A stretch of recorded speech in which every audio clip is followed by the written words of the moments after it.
Sejahtera semua, selamat datang ke channel Fels Lifestyle. Halo semua, salam sejahtera Malaysia.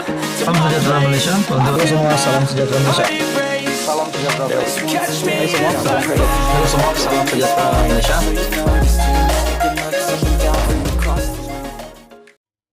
Halo semua, salam sejahtera Malaysia. Tuan-tuan dan puan yang amat dihormati semua. Saudara-saudara, saya melihat kedudukan kerajaan pimpinan Datuk Seri Anwar Ibrahim, kerajaan perpaduan yang kita dapat lihat masih teguh, masih berdiri kuat. Anwar Ibrahim sebagai Perdana Menteri masih memimpin sebagai Perdana Menteri, bahkan selepas parti-parti gabungan GRS, GPS yang sah akan menyokong kerajaan pimpinan Datuk Seri Anwar Ibrahim sehingga PRU 2027, PRU yang ke-16.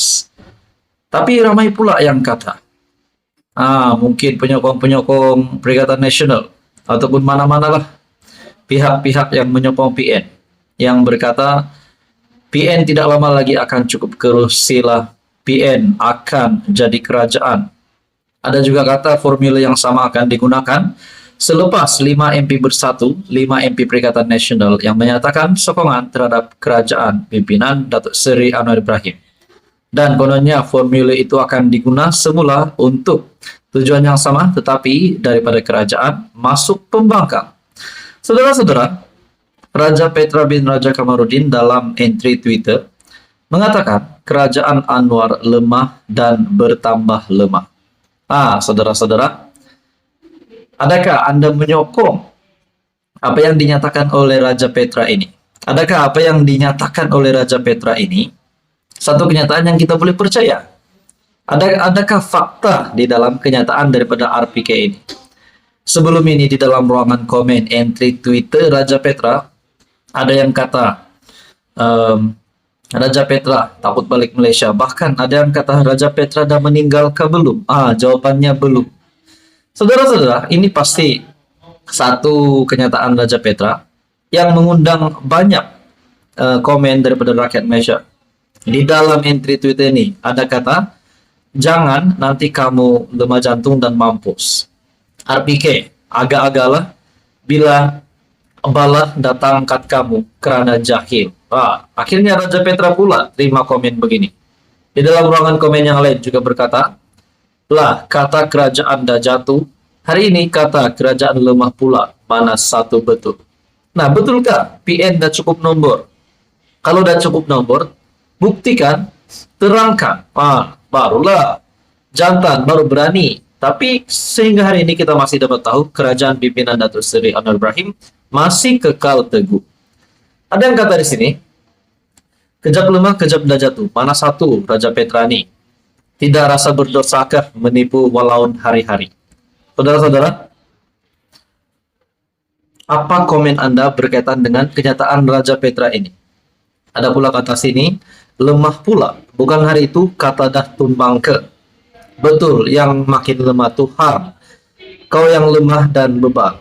Nah, saudara-saudara, kenyataan-kenyataan Raja Petra melalui entry Twitternya menunjukkan kononnya bahwa PN ini semakin kuat. Bahkan di dalam laporan sebelum ini, dalam artikel yang lain ada menyatakan rekod PN takbir negara lebih lemah berbanding kerajaan perpaduan.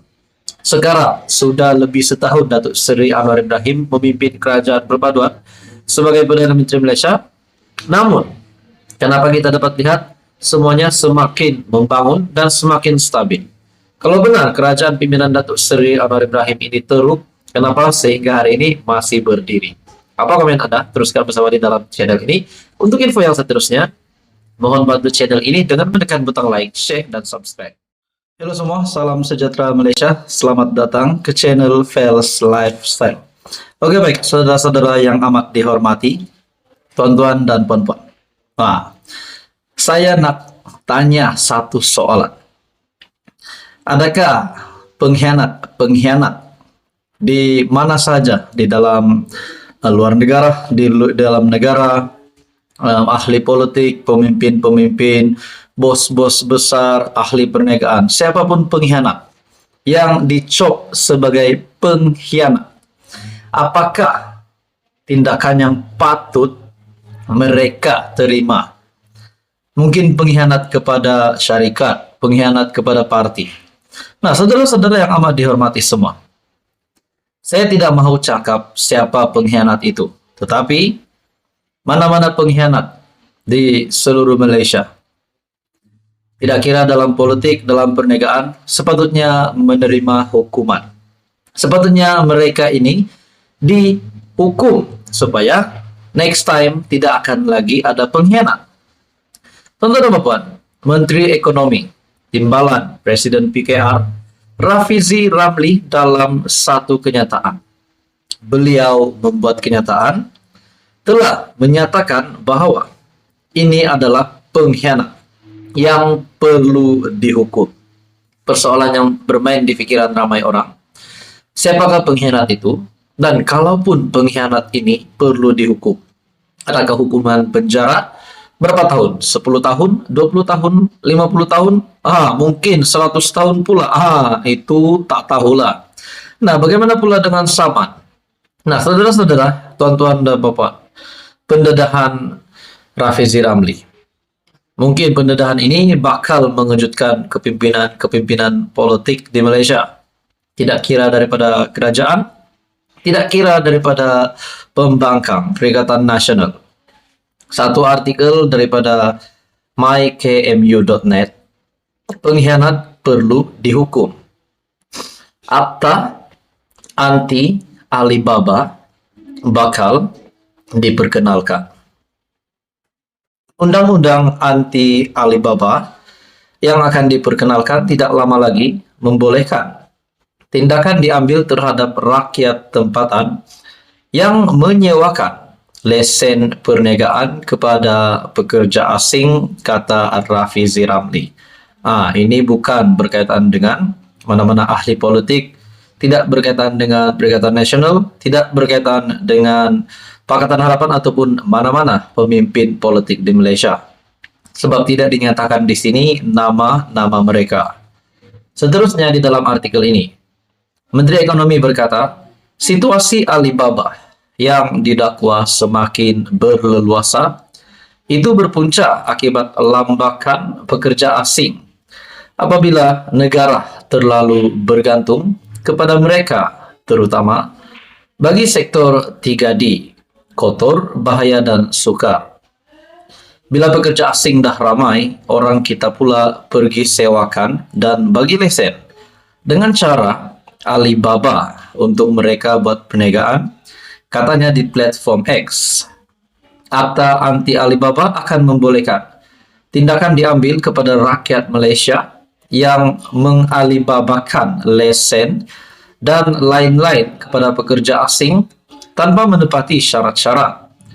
Isu itu kembali berbangkit apabila operasi besar-besaran memberkas pendatang asing, pendatang tanpa izin di Jalan Silang, Kuala Lumpur, Kamis lepas mendapati banyak lesen penduduk tempatan digunakan warga asing untuk berniaga. Julai lepas, Perdana Menteri Anwar Ibrahim dilaporkan berkata, kerajaan dalam proses merangka dasar anti Alibaba bagi menangani kesan negatif budaya itu terhadap ekonomi. Selain menyewakan lesen kepada warga asing, budaya ini turut membabitkan kegiatan menjual kontrak diperoleh mereka kepada pihak lain untuk mengaut keuntungan menerusi pembayaran. Rafizi berkata, antara langkah-langkah untuk mengurangkan kehadiran buruh asing dalam negara adalah dengan menetapkan sasaran pengurangan pekerja sedemikian secara berperingkat. Saudara-saudara, apa komen Anda berkaitan dengan isu ini? Itu adalah pendedahan terkini Rafizi Ramli, Menteri Ekonomi yang pasti mengejutkan seluruh Malaysia. Sekian saja, teruskan bersama di dalam channel ini untuk info yang seterusnya.